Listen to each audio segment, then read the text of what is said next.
안녕하세요. 여러분의 건강지킴이 약사삼촌이에요. 제가 처음에 약국에 근무하면서 제일 놀랬던 게 뭔지 아세요? 우리나라에 비염 환자가 이렇게 많았었나 하는 거예요. 이번에는 비염에 대해서 이야기를 해보려고 해요. 먼저 항상 훌쩍거리고 냄새도 잘 못 맡고, 그리고 콧물이 항상 줄줄 나오는 이런 비염.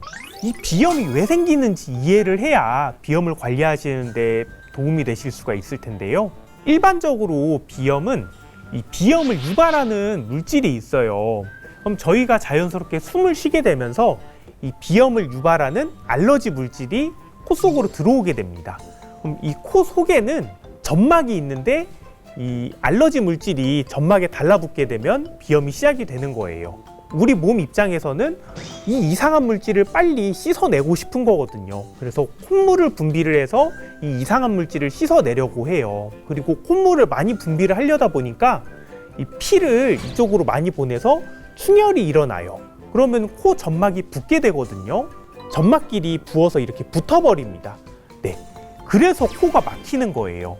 코가 막히는 원인이 콧물이 코를 막는 게 아니라 이 점막끼리 붙어가지고 코가 막히는 거거든요.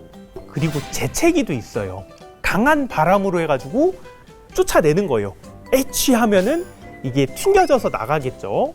그러면 이런 증상을 관리하는 약들은 어떻게 작용을 하길래 이런 증상들을 조절해 줄 수 있는 걸까요? 먼저 비염에 먹는 알러지 약들이 있어요.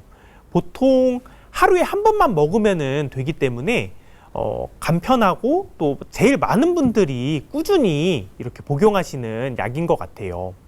이런 약들은 보통 드시면은 조금 졸리실 수가 있기 때문에 운전이라든지 위험한 기계 조작은 피해 주셔야 되시고요. 그리고 일반적으로 이 약을 먹고 술을 마시게 되면은 술도 빨리 취하고 이 숙취가 오래 가기 때문에 절대 이런 약을 드실 때는 술은 드시지 않는 것이 좋아요. 또 많은 분들이 사용하시는 약이 코에 뿌리는 약이 있어요.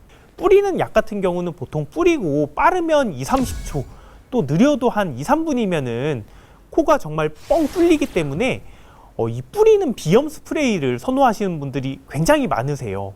이 뿌리는 약이 작용을 하는 원리는 코 점막에 있는 혈관을 수축을 시켜서 코 점막의 붓기를 빠르게 해소해 주는 거예요.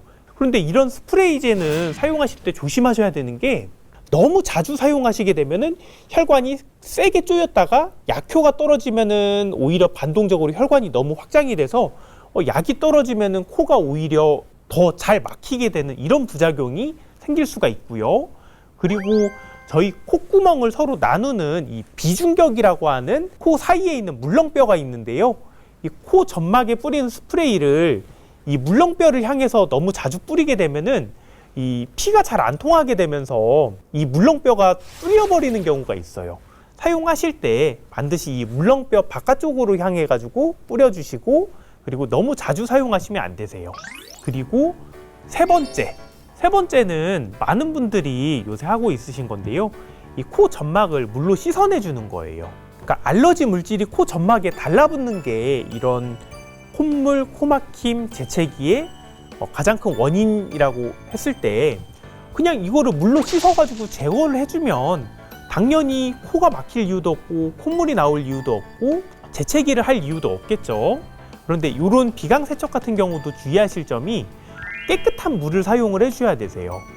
그러니까 보통 약국에서 판매하는 이런 생리식염수를 보면 일반 의약품이라고 되어 있는데 대단할 것도 없는 소금물이 왜 의약품이냐 이렇게 생각하실 수가 있어요. 그런데 이 녹아있는 소금이 대단하다기보다는 물 자체가 세균도 없고 다른 유해한 물질도 없고 엄청나게 정제한 물로 이렇게 만들어져 있기 때문에 의약품인 거거든요. 깨끗한 물을 사용을 해주셔야 되세요. 이번에는 알러지성 비염에 대해서 같이 알아봤어요. 다음에는 조금 더 유익한 건강 정보를 가지고 찾아뵐게요. 여러분 안녕.